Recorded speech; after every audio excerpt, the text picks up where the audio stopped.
ఇంతకుముందు మేము కాంగ్రెస్ ప్రభుత్వం ఉన్నప్పుడు మేము కూడా మంత్రులుగా పనిచేసినాం. నేషనల్ పార్టీస్ ఉన్నప్పుడు మేము మంత్రులు స్వతంత్రంగా మా ఆ శాఖకు సంబంధించి నిర్ణయాలు తీసుకునేవాళ్ళం. ఏదైనా పెద్ద పెద్ద నిర్ణయాలు తీసుకోవాల్సి వచ్చినప్పుడు ముఖ్యమంత్రి గారితో చర్చించి తీసుకునేవాళ్ళం.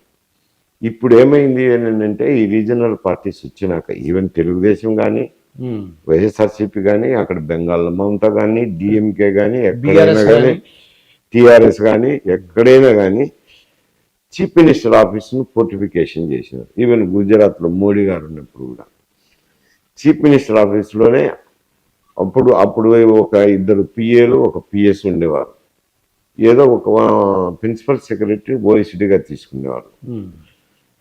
అప్పుడు ప్రసాద్ ఎస్వికే ప్రసాద్ అని ఉండేది. ఎస్వి ప్రసాద్ ఏదో కొంచెం పబ్లిక్ రిలేషన్స్ ఉన్నాయో వారిని తీసుకునేవారు. వాళ్ళు ఫైళ్ళ మీద ఏదైనా సలహాలు చెప్పేవాళ్ళు, పరిపాలన మీద సలహాలు చెప్పేవారు. ఇప్పుడు అలా కాదు, చీఫ్ మినిస్టర్ ఆఫీస్లోనే ఒక 5-6 మంది ప్రిన్సిపల్ సెక్రటరీలు వేసుకుంటున్నాను. వేసుకొని ఆ ప్రిన్సిపల్ సెక్రటరీలకు శాఖలు కేటాయిస్తున్నారు. మంత్రులకు శాఖలు కేటాయించినట్టు ఈ 3 శాఖలు మీరు, ఈ 3 శాఖలు మీరు అని శాఖలు. ఇక్కడ నుంచి సీఎం ఆఫీస్ నుంచి సెక్రటరేట్ కానీ అటు కలెక్టరేట్ కానీ వాళ్ళ దగ్గర నుంచి ఆదేశాలు పోతేనే ఫైల్ కదులుతున్నాయి, పరిపాలన సాగుతుంది. అంటే ఒక విధమైన in the name of democracy authoritarian rule ఉన్నది. అవి రీజనల్ పార్టీస్ ఉన్న ప్రతి రాష్ట్రంలోనూ ఇట్లే జరుగుతుంది. గుజరాత్లో కూడా మోడీ గారు ముఖ్యమంత్రిగా ఉన్నప్పుడు ఇదే జరిగింది. ఇప్పుడు ఆ పద్ధతి, ఆ ధోరణి ఈవెన్ గవర్నమెంట్ ఆఫ్ ఇండియాకు కూడా వచ్చింది. మోడీ నుంచో షా నుంచో ఏదన్నా ప్రైమ్ మినిస్టర్ ఆఫీస్ నుంచి ఆదేశాలు పోతేనే ఫైల్ కదిలే పరిస్థితి ఏర్పడిపోయింది. దీనివల్ల ఒక విధమైన అథారిటేరియన్ రూల్ వచ్చినప్పుడు ఈ యంత్రాంగం కూడా జాగ్రత్తగా ఉండకుండా ముఖ్యమంత్రి ఆఫీస్ ఆదేశాల ప్రకారం ఏ విధంగా చేస్తే ఆ విధంగా చేస్తా పోయినారు. చూడండి, ఒక కేసు చెప్తానంటే చాలా జరిగినాయి, నేను అవన్నీ చెప్పాలంటే కూడా కష్టము. శాంపుల్గా రఘురామరాజుదే తీసుకున్నాం.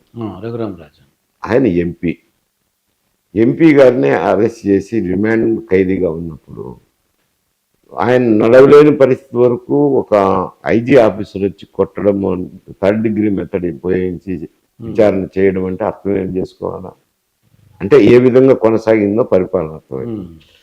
అందువల్లనే ఇటువంటి ఆఫీసర్లు ఒంటెత్తి పోయినాక వాళ్ళకి ఇంటర్వ్యూలు రావాలంటే వాళ్ళే జాగ్రత్తగా ఉండాల్సింది. ఎందుకు అని అంటే ప్రభుత్వం మారే 6 మాసాల ముందున్నా కొంచెం వాళ్ళ ఒరవడి తగ్గించుకొని ఏదో అనుబంధాలను క్రియేట్ చేసుకోవాల్సింది. న్యూట్రల్ పోచర్ కన్నా పోయింటే సడ్డ ముందంటే ప్రభుత్వం చెప్పినది చేయాలా, ఈ 6 మాసాలు అంటే ఏ ప్రభుత్వం వస్తుందో అని న్యూట్రల్గా ఉన్నారులే అనేది కొంచెం గౌరవం ఇస్తారు. 1 సైడెడ్గా పోయేసరికి ఎన్నికల వరకు కూడా గెలుస్తుందనే దృక్పథంలో 1 సైడ్ పోయేసరికి ఎవరైనా అపాయింట్మెంట్ ఇవ్వరు కదా, అది సహజమే. అది జగన్మోహన్ రెడ్డి ఉన్నా ఇవ్వడు, చంద్రబాబు నాయుడు ఉన్నా ఇవ్వరు. ఆయన అరెస్ట్ చేసిన ఆయన పోయి తలుపు కొట్టి నేను కలుపుతానంటే ఎవరు ఇస్తారు ఇంటర్వ్యూ? ఇప్పుడు ఆయన అరెస్ట్ చేయాలనుకోండి, లేచిన తర్వాత అరెస్ట్ చేయొచ్చు కదా, ఉడుకున వాళ్ళు లేపేసి ఎట్టన్నా అరెస్ట్ చేయని దానికి ప్రధానం అంటూ ఉంది కదా. ఒక ముఖ్యమంత్రిగా పనిచేసినాడు, ఆయన అరెస్ట్ చేసే విధానం అంటూ ఒకటి ఉంది. చేసిన వ్యక్తి ఆయన ముఖ్యమంత్రి కాగానే మళ్ళీ దండం పెట్టిన పోతే ఎబ్బెట్టుగా లేదా అంట, ఊరికి పక్కనన్నా ఉండాలా అటువంటి. ఇప్పుడు మొన్న బీఆర్ఎస్ తెలంగాణలో చూసామండి. బీఆర్ఎస్ ఎందుకు ఓడిపోయిందంటే ఎమ్మెల్యేలు కానీ ఎంపీలకు కానీ ప్రజలకు కానీ ఆయన కలుసుకోలేదట కేసీఆర్ గారు. అలాగే ఇంకోటి ఏంటంటే వాళ్ళు అందరూ కలుసుకోకపోవడం, తర్వాత వింత పోగడలు అంటే మీరు చెప్పినట్టు నియంత్రిత పోగడలతో ఉన్నారు. మరి అదే పద్ధతి ఎందువల్ల అదే పద్ధతి అవలంబించారంటారు. ఎమ్మెల్యేలు కూడా కంప్లైంట్లు వచ్చిన 100 మంది ఎమ్మెల్యేలు కూడా వాళ్ళని కంటిన్యూ చేశారంట. జగన్మోహన్ రెడ్డి గారు ఏం చేశారండి, ఎవరిని కలవరు, ఆయన కూడా ఎమ్మెల్యేలు కలవరు, మినిస్టర్లు ఎవరిని కలవరు.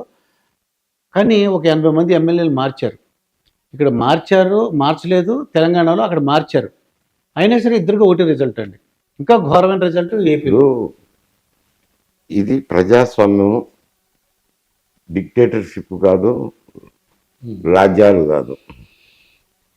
ప్రజల నుంచి గెలిచి వచ్చినాం కాబట్టి ప్రజల సమస్యలు తెలుసుకోవాల్సిన అవసరం ఉంది. ముఖ్యమంత్రి అన్నాక శాసనసభ్యులు, మంత్రులు, కొంత జిల్లా అధికారులు, సామాన్య ప్రజలు కూడా వచ్చి కలవాలనుకుంటారు.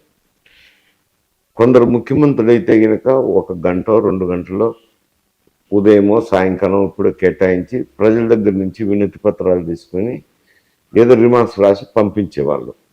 చీఫ్ మినిస్టర్ ఆఫీస్ నుంచి వచ్చినాయంటే కూడా స్థానిక యంత్రాంగం, జిల్లా యంత్రాంగం కానీ రాష్ట్రంలో ఉన్న సచివాలయం కానీ కొంత జాగ్రత్తలు తీసుకునేవాళ్ళు.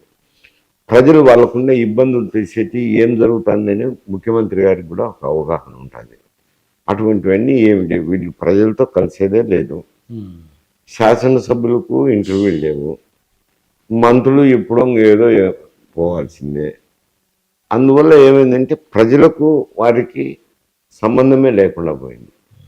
నేను వినడం అయితే జిల్లాలకు పర్యటన పోయినప్పుడు ప్రజలకు ఏదో అభివాదం చేయడము, ప్రజలు కూడా మా ముఖ్యమంత్రి వచ్చినాడు అని చూడడానికి రావటము జరుగుతుంది.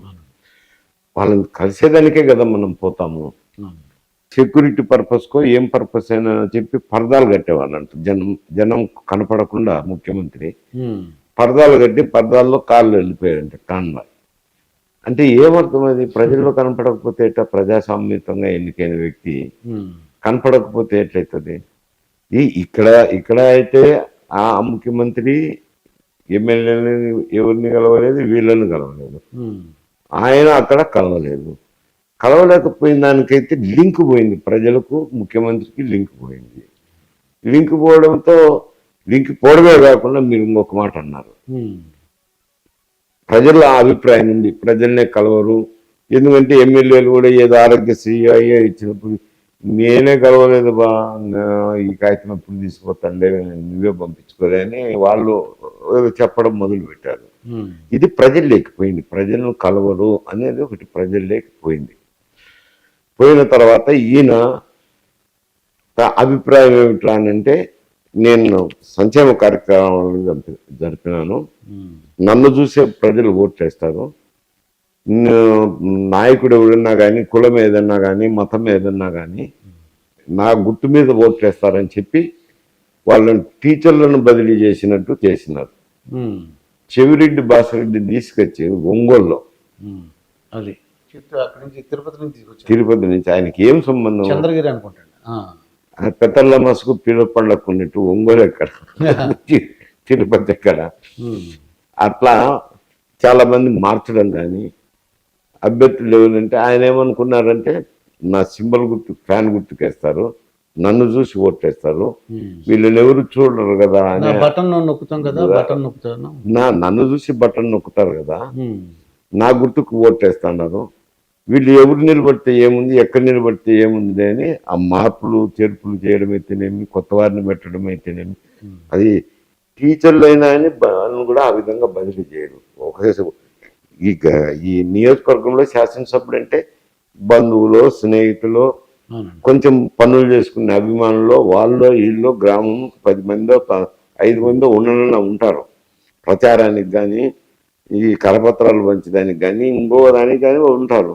నిన్ను తీసిపోయి కొత్తగా ఒక 2 మాసాలు ముందర వేస్తే ఏం చేసుకుంటావు? అక్కడ ఎవరిని కనుక్కుంటావు, ఏమని కనుక్కుంటావు? అందులో కమ్యూనిస్ట్ పార్టీల మాదిరి ఆర్గనైజ్డ్ పార్టీస్ కూడా కాదు. దానివల్ల అది పొరపాటే, అది ఆ పని చేయడం అనేది పొరపాటే. దాని పర్యవసానమే ఫలితం అనుభవిస్తాను.